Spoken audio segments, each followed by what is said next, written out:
Christmas మరియు నూతన సంవత్సర శుభాకాంక్షలు. బంగారు ఆభరణాలపై ప్రతి గ్రాముకు 600 రూపాయల వరకు తగ్గింపు. డైమండ్ స్టోన్ విలువ మీద 20% వరకు తగ్గింపు. ఈ పాత బంగారం ఎటువంటి తరుగు లేకుండా ఎక్స్చేంజ్ చేసుకునే సౌకర్యం కలదు. తనిష్, కర్నూల్ రోడ్, ఒంగోలు. మహిళలు అన్ని రంగాల్లో ముందుంటేనే మహిళా సాధికారత సాధ్యమని ప్రస్తుతం ప్రపంచవ్యాప్తంగా మహిళలు తమ తమ రంగాల్లో అద్భుత ప్రతిభను ప్రదర్శిస్తున్నారని ఒంగోలు నగర మేయర్ గంగాడ సుజాత అన్నారు. ప్రపంచ మహిళా దినోత్సవాన్ని పురస్కరించుకొని అమరావతి జేఏసీ పురుషుల మరియు మహిళా విభాగం ఏపీఆర్ఎస్ఏ ఆధ్వర్యంలో స్థానిక ప్రకాశం భవన్లో జరిగిన అంతర్జాతీయ మహిళా దినోత్సవాన్ని పురస్కరించుకొని మేయర్ ప్రసంగించారు. ఈ కార్యక్రమానికి అమరావతి జేఏసీ మహిళా వింగ్ ప్రధాన కార్యదర్శి సిహెచ్ శ్రీదేవి అధ్యక్షత వహించారు. అనంతరం ఆమె మాట్లాడుతూ మహిళలకు అన్ని విషయాల్లో పురుషులు కూడా సహాయ సహకారాలు అందించబట్టే మహిళలు రాణించగలిగారని, మహిళల విజయంలో పురుషులకు కూడా భాగస్వాములని అన్నారు. ఎన్నో కష్ట నష్టాలు ఓర్చుకొని అనేక రంగాల్లో పురుషులకు ధీటుగా మహిళలు ముందుండడం విశేషమన్నారు. ఈ కార్యక్రమంలో Amaravati JAC chairman Pinnika Madhusudan Rao, general secretary S Polaiah, division convener Ongole division convener Sai Srinivas, AP JAC treasurer JBS Kumar, deputy tahsildar Y Prashant తదితరులు పాల్గొన్నారు. ముందుగా చందు డ్యాన్స్ అకాడమీ విద్యార్థులు ప్రదర్శించిన నృత్యాలు అలరించాయి. వివాహం అయిన తర్వాత మా అత్తమ్మ అమ్మ గురించి మనం ఎంతైనా చెప్పుకోగలం. ఆకాశం అంటే ఎత్తు, అదొక డిజిగ్నేషన్. దానికి ఇంకెళ్ళలు లేవు. ఎంత చెప్పినా దానికి ఫుల్ స్టాప్ లేదు. కామాలు పెట్టుకుంటూ పోవడమే. కానీ స్పెషల్ కేటగిరీ అత్తమ్మ ఉంది కదా, ఆ గురించి చెప్పుకోవాలి మనం. అని నీకేమో మీ అత్తం బాగుందేమో అందుకని నువ్వు చెప్పుకుంటావు అని అనుకోవచ్చు. మీరు నిజమే. నేను నా వివాహం అయిన దగ్గర నుంచి బేసిక్గా మాది లవ్ మ్యారేజ్ అండి. నేను అతను అడిగాను, మీ అమ్మగారికి నేనంటే ఇష్టమేనా అని అడిగాను. ఇష్టమేనని చెప్పారు. కానీ మ్యారేజ్ అయ్యి ఇంటికి వెళ్తే ఆవిడ నా వైపు చూడలేదు. అప్పుడు మన రియాక్షన్ అటువంటిది. 24 years ఉంటాయి. ఇప్పుడున్న ఆలోచన అప్పుడు ఉండదు కదా. అప్పుడు ఆలోచన కొంచెం పవర్ఫుల్గా ఉంటుంది. ఏంటి ఇవేంటి నేనేంటి అన్నట్టు ఉంటుంది కదా. మన రియాక్షన్ అక్కడ ఉంటుంది, ఇక్కడ ఉంటుంది. ఈ పర్సన్ మీద ఉంటుంది కదా. ఇదేంటి చెప్పావు, ఈవెంట్ నా వైపు కూడా చూడట్లేదు అంటే నువ్వు చదువుకున్నావు కదా, మేము మేనేజ్ చేసుకుని వాళ్ళు తప్పించుకుంటారు. వాళ్ళు ఇన్వాల్వ్ అవ్వరు కదా. సైలెంట్గా ఇప్పుడు నేను అద్దెంట్లో వర్క్ చేస్తున్నా. వాళ్ళతో కలిసిలేదు కాబట్టి పెద్ద సమస్యలు ఏం రాలేదు. అందరూ అంటారు కదా, పెళ్ళి అవగానే మగుడిని కొంగు కట్టేసుకున్నాను కదా. అట్లాగే నేను కూడా ఒక పక్క కొంగుకి ఆయన కట్టుకున్నాను. రెండో కొంగు ఖాళీ ఉంది కదని అర్థం కోసం ట్రై చేశాను. ఇక ఈవిడ కట్టుకోవాలి ఇక్కడ, నాకు సహాయం చేయాలి కదా అని చెప్పి. ఆ దానికి పెద్ద టైం ఏం పడలేదు. తొందరగానే ముడేశాను ఆమెకి. ఆమె అతను చనిపోయేంత వరకు కూడా నాకు చాలా హెల్ప్ఫుల్గా, మేము నలుగురు తోడ్పడడం అయితే నా అవసరం శ్రీదేవికి మాత్రమే ఉంది, మీకు అవసరం లేదు. వాళ్ళు ఎంత పిలిచినా వాళ్ళ దగ్గరికి వెళ్ళకుండా నా అమ్మ కంటే మిన్నగా నన్ను ప్రేమించి, నా పిల్లలు 4 months ఉండగా నాకు ఇచ్చేశాను. ఇంటర్మీడియట్ అయ్యే వరకు వాళ్ళని చక్కగా అన్ని అంటే ఒక ట్రాక్ లో నడిపించి వారికి అన్నింటినీ నేర్పించింది తినడం దగ్గర నుంచి. కానీ అవన్నీ నేను చూసుకోలేదు. యాజ్ ఏ మదర్గా నేను చేయాల్సిన పనులన్నీ ఆవిడే చేసింది. కనుక ఆవిడ నేను ఎంతో రుణపడి నా రుణం తీర్చుకున్నాను కూడా. నా జీవితంలో ఈ 2 మహిళలు ప్రధాన పాత్ర పోషించారు కాబట్టి ఇంక ఎంత పైపైన కన్నందుకు వందనాలు, అమ్మ నన్ను సాగినందుకు వందనాలు, అమ్మ నన్ను కన్నందుకు వందనాలు, అమ్మ నన్ను సాగినందుకు వందనాలు, అమ్మ నన్ను కన్నందుకు వందనాలు. పాలతో జీవం పోసి పెరుగుతో అన్నం పెట్టి బొగ్గదారిపోకుండా ముద్దులెన్న కుమ్మరించి,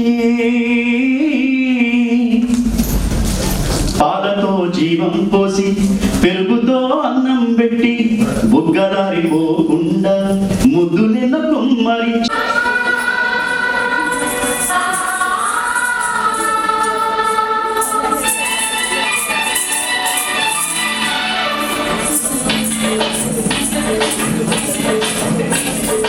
Oh,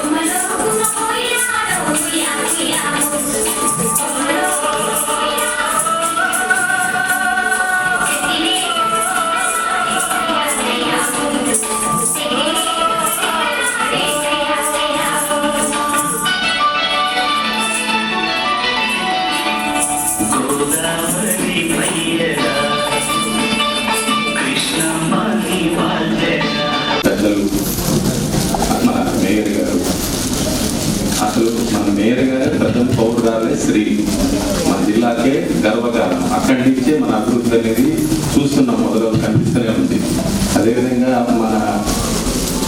మా ఏపీజేఎస్ అమరావతి ప్రెసిడెంట్ గారు మరియు ఏపీఆర్ఎస్ సెక్రటరీ మధు సారు, ఇతర పెద్దలు అందరూ మరియు మా మహిళా మండలందరికీ ముందుగా నమస్కారాలు. నిన్న మేడం గారు మాట్లాడుతూ కూడా ఉమెన్ ఎంపవర్మెంట్ చెప్పారు, కానీ ఇంకా ఉమెన్ ఎంపవర్మెంట్ రావాలి అంటారు. కానీ అది ఉమెన్ ఎంపవర్మెంట్ అనేది పురుషుల్ని దాటి దాదాపు 5 years బ్యాక్ వచ్చేసింది. 5 years 10 years బ్యాక్ వచ్చేసింది. అన్ని రంగాల్లో స్త్రీలు ముందున్నారు కాదు, దాటి వెళ్ళిపోయారు. పురుషులు రేపు 33%కి పురుషులు వచ్చిన ఆశ్చర్యపోవాల్సిన అవసరం లేదు. ఒక 20 years కి ఇది మటుకు వాస్తవము. భవిష్యత్తు అదే జరుగుతుంది. 33% అనేది విజన్ బాబు గారు విజన్ 47 ఎందుకని చెప్పారో తెలియదు, కానీ విజన్ 47 మటుకు పురుషులు 33% ఉంటారు. ఇది వాస్తవం. తర్వాత స్త్రీలు ఒకే ఒక ముక్కలో చెప్పచ్చండి, ఏంటంటే సినిమాల్లో కూడా కనిపిస్తుంటాయి డైలాగ్, ఇది బాగా వస్తుంది. ఏంటంటే మనం ఉన్నావా పోయావని చూసి చెప్పేది అమ్మో చెల్లో అక్కో అత్తమ్మో. తర్వాత దుర్గాబాయి దేశ్ముఖ్ మన దేశ లీడర్, ఆమె కూడా ఉమెన్స్ ఎంపవర్మెంట్కి పనిచేశారండి. తర్వాత వచ్చేసరికి మనకు రఘుపతి వెంకటరత్న నాయుడు, సంఘ సంస్కర్తలు ఎంతో కూడా ఉమెన్కి సంబంధించినటువంటి ఇంకా పునర్వివాహం, ఇది కాకుండా వితంతు పునర్వివాహం, అసలు విడోస్ మ్యారేజ్ అనేది ఉండేది కాదు. చెప్పుకోవడం తప్పనుకుంటాం. ఇప్పుడు ఏ టెక్నాలజీ కాదు, ఎలా ఉందనేది గ్రేడేషన్ కూడా పిల్లలకి తెలియాలి. అప్పుడు వితంతు పునర్వివాహం ఉండేది కాదు, అది కూడా వచ్చింది. అంటే రెనైసాన్స్ అంటారు. రెనైసాన్స్ అంటే చిన్న మార్పు, ఒక్కసారిగా రెవల్యూషన్ రాదండి. ఉమెన్ కి సంబంధించినటువంటి స్లోగా మన దేశంలో మార్పు వచ్చింది. ఆ మార్పు మనకు ఎప్పుడైతే పివి నరసింహారావు మిలీనియం ఎప్పుడైతే వచ్చిందో, మన ఇంటర్నేషనల్ గ్లోబలైజేషన్ వచ్చిందో, అక్కడి నుంచి ఇంకా సర్వేగా మార్పులు జరిగాయి. వితంతు పునర్వివాహం జరిగిందండి. చక్కగా ఉమెన్ కూడా చేసుకోవచ్చు, తప్పు లేదు అనేటువంటి ఇది కూడా వచ్చింది. ప్రస్తుతం వచ్చినటువంటి మార్పు, ఇంకా మార్పు ఏంటి అంటే ఆలయాల్లో కూడా కొంతమంది రాకూడదనేటువంటి ప్రవేశం లేదు కొన్ని ఆలయాలు అన్నారు. అది కూడా ఈ మధ్య ఒక మహిళ పేరు తెలియదు, విషయం తెలియదు, ప్రవేశించారు. ఆ టెంపుల్లో కూడా ఒకసారి వెళ్ళారు, ఆమె కూడా ఛేదించి నేను వెళ్తానని చెప్పి. అలాగా ఉమెన్ లో వచ్చినటువంటి ఉత్తేజం, వాళ్ళలో ఉన్నటువంటి భావోద్వేగం, ఎందుకు వెళ్ళకూడదు నేను ఆలయంలోకి వెళ్ళిందో కాదు కూడా సరే ప్లస్ మైనస్ ఉంటాయి, కానీ ముందు ధైర్యం చేసాం వెళ్ళింది, ఆలయంలో ప్రవేశం లేదని ఎందుకు వెళ్ళకూడదు అని. తర్వాత వేదాలకు సంబంధించినటువంటి కూడా ఎన్నో వాళ్ళు అభ్యసిస్తాము చేస్తామనేటువంటి మాట. ఈ రోజు ఎన్నో సంఘాలు ఉన్నాయి, భక్తిభావంగా తీసుకున్నారని ఉమెన్ ముందుకెళ్తున్నారు. నెక్స్ట్ వచ్చేసరికి ఫస్ట్ మీకు తీసుకోండి, అడ్వెంచర్ లో ఎన్నో మంది మహిళలు సాధించారు. First women to go into space is Valentina Tereshkova. She was a lady.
మరియు లేడీస్ అందరికీ నా యొక్క నమస్కారం.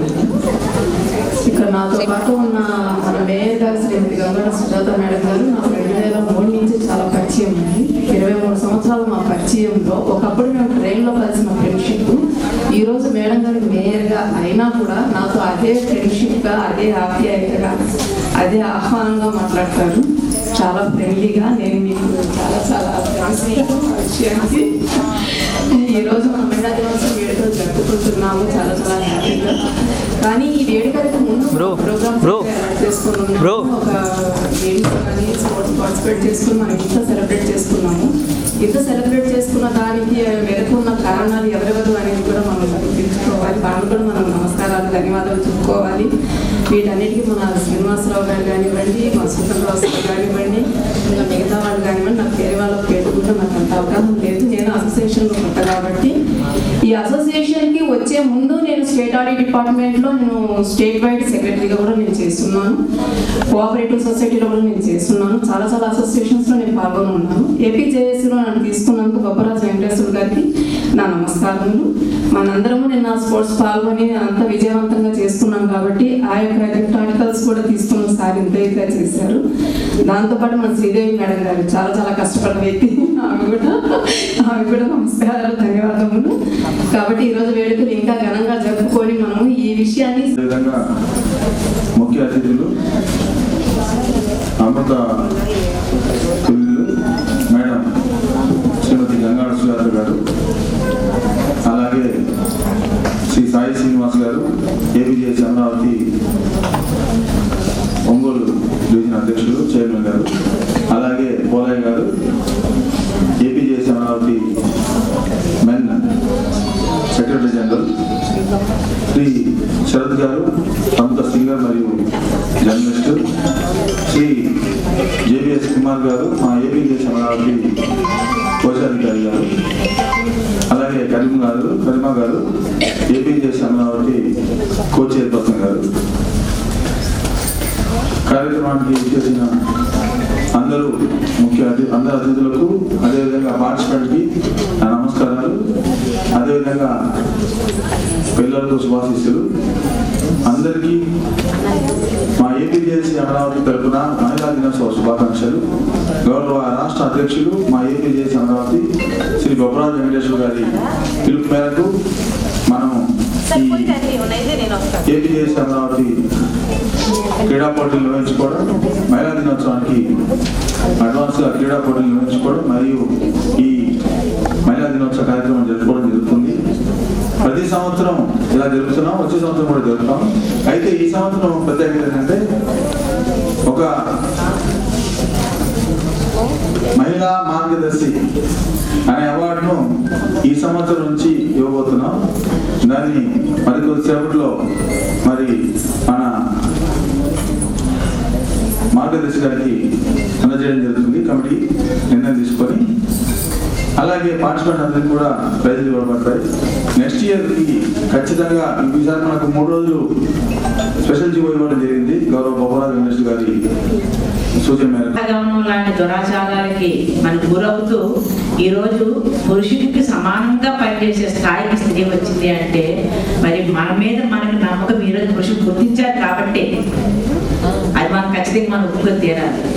స్త్రీ ఆకాశంలో సగం ఆవరణలో సగం అని అందరూ చెప్తూ ఉంటారు. అవన్నీ నిజాలే. కానీ మనము అంటే ఇప్పుడు పురుషాధిక సమాజంలో ఉన్నాము కాబట్టి, కుటుంబానికి పెద్ద తండ్రి కాబట్టి ఖచ్చితంగా మరి వాళ్ళ యొక్క మాట వినాలి అనేది మన సాంప్రదాయం.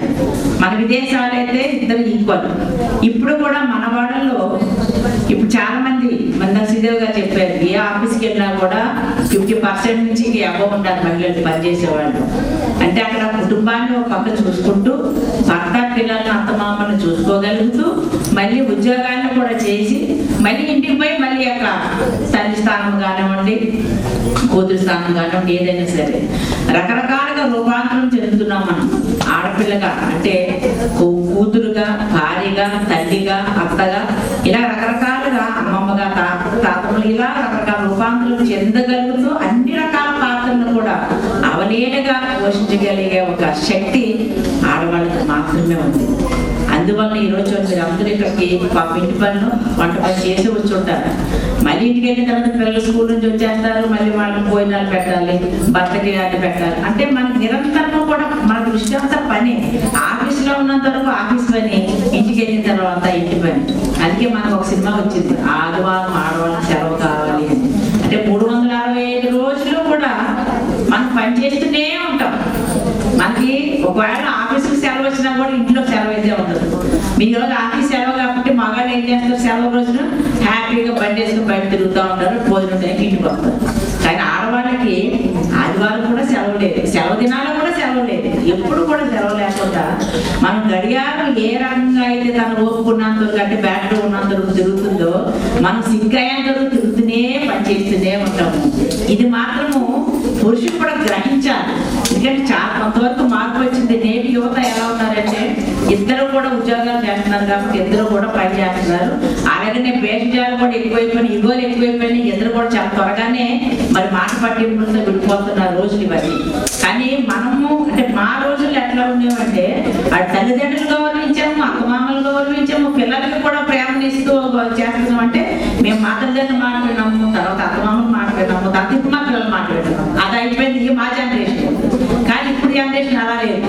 నేను ఏం చెప్తాను వినాలి, ఎవరికి వాళ్ళే నువ్వే వినాలి అనే మాట మీద ఇగోకి ఎక్కువైపోయి కుటుంబాన్ని నాశనం చేసుకుంటూ చాలా మంది కూడా మన కోర్టుకి గడపడికి ఎక్కుతున్నారు. ఒకప్పుడు కోర్టుకి వెళ్ళాలన్నా, పోలీస్ స్టేషన్కి వెళ్ళాలన్నా చాలా ఆలోచించేవాడు, ఏదైనా సరే భరించేవాడు. ఇప్పుడు ఎవరు భరించడం లేదు. ఒకప్పుడు భరించేవాడు భర్త అనేవాడు, అంటే మేము చదువుకునే రోజుల్లో అయితే. ఇప్పుడు భార్య భరించాలి. అంటే ఎప్పటికీ కూడా మనము కొంచెం ఒక అడుగు తగ్గి కుటుంబం కోసం, పిల్లల కోసం, మనం నమ్ముకున్న కుటుంబం కోసం కనుక ఆడవాళ్ళు కనుక సర్దుకుంటూ కనుక సమర్థించుకుంటూ కనుక వెళ్ళినట్లయితే ఏ కుటుంబాలు కూడా విచ్ఛిన్నం కాదు. ఎందుకంటే కుటుంబాలు విచ్ఛిన్నం అవడానికి మెయిన్ కారణం కూడా మనమే. ఈ విషయాన్ని అందరూ కూడా గుర్తారు కాదు. ప్రతి ఒక్కరు కూడా వారి అవసరాన్ని బట్టి కాకుండా కుటుంబ అవసరాన్ని బట్టి మనము కనుక మనగలిగినట్లయితే మనకు కుటుంబ వ్యవస్థ చాలా గొప్పది భారతదేశ సంస్కృతి సాంప్రదాయాలు. కాబట్టి ఇవన్నీ కూడా మీకు అందరూ తెలియనివి కావు. ఇప్పుడు చూడండి, ఎక్కడ ఏ పనైనా సరే మరి మనమే ముందుకు వెళ్ళి మేము చేస్తాము అని మనం ప్రూవ్ చేసుకుంటున్నాం. చివరికి ఆకాశంలో కూడా మనం ఇందాక పెద్దలు చెప్పినట్లుగా సునీత విలియమ్స్ గారు కూడా ఆకాశయానంలో మరి పురుషులకి ఏమాత్రమూ కూడా తీసుకోని విధంగా మరి వాళ్ళ రాకెట్లు నడుపుతున్నారు, మళ్ళీ మనకి ఫ్లైట్లు నడుపుతున్నారు, అలాగే వ్యవసాయం చేస్తున్నారు, అలాగే అనేక రంగాల్లో కూడా ఉద్యోగాలు చేస్తున్నారు. ప్రతిదీ ఇంజనీర్స్ ఉన్నారు, డాక్టర్స్ ఉన్నారు, యాక్టర్స్ ఉన్నారు. అందరూ కూడా మరి పురుషులతో సమానంగా పనిచేయగలుగుతున్నాం. ఇప్పుడే మనకి ఎంపవర్మెంట్ వచ్చింది అని అంటున్నారు. చట్టసభల్లో మనకు 33% రిజర్వేషన్ కల్పించినప్పుడు మాత్రమే మనకు పూర్తి స్థాయిలో మనకి మరి ఎంపవర్మెంట్ వస్తుందని చెప్పేసి నేనైతే భావిస్తున్నాను. ఎందుకంటే నేను డిగ్రీ చదువుకున్న రోజున స్టార్ట్ చేశారు అది మహిళా బిల్లు. ఎప్పుడు 90s లో. అప్పటి నుంచి ఈ రోజు వరకు కూడా ఒక చట్టసభల్లో ఒక చోట ఆమోదిస్తుంటే ఇంకో చోట మనకు కాలేకపోతుంది, ఇంప్లిమెంట్ కాలేకపోతుంది. అంటే మనకి 70% పురుషులు తగ్గిపోతారు, పురుషులు 30% రావడం కాదండి. ముందు 33% మహిళల్ని చట్టసభల్లో కూర్చోబెట్టి సమాజంలో ఉండే రుగ్మతల్ని వాళ్ళ వాయిస్ కూడా వినిపించే విధంగా కనుక మనల్ని ముందుకు తీసుకెళ్ళగలిగితే ఎలాగైతే మన కుటుంబాన్ని, అటు ఇంటిని, సమాజాన్ని, మన ఆఫీస్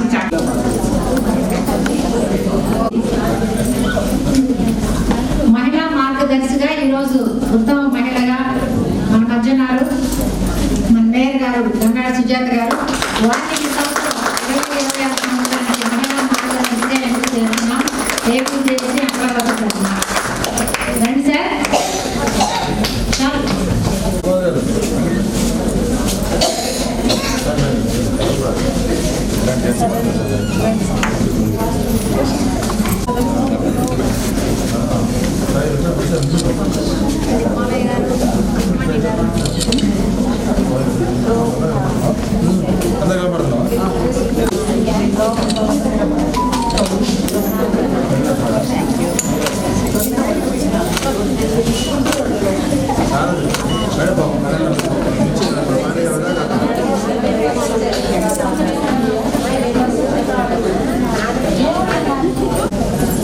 ఇందాక జ్యోతి గారు పాట పాడతాను విన్నారా?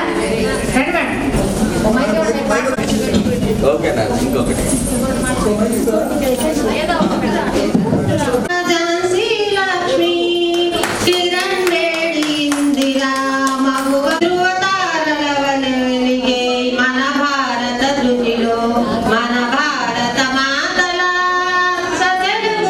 సెకండ్ రౌండ్ అండి. Left right four second round. V Venkatalakshmi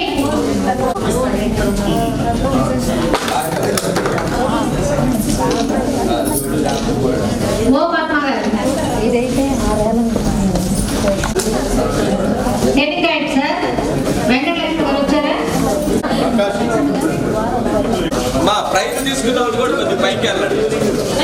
కప్పులు ఎవరు చాలా మూమెంట్ ఉంటారు అంతేనా నాన్న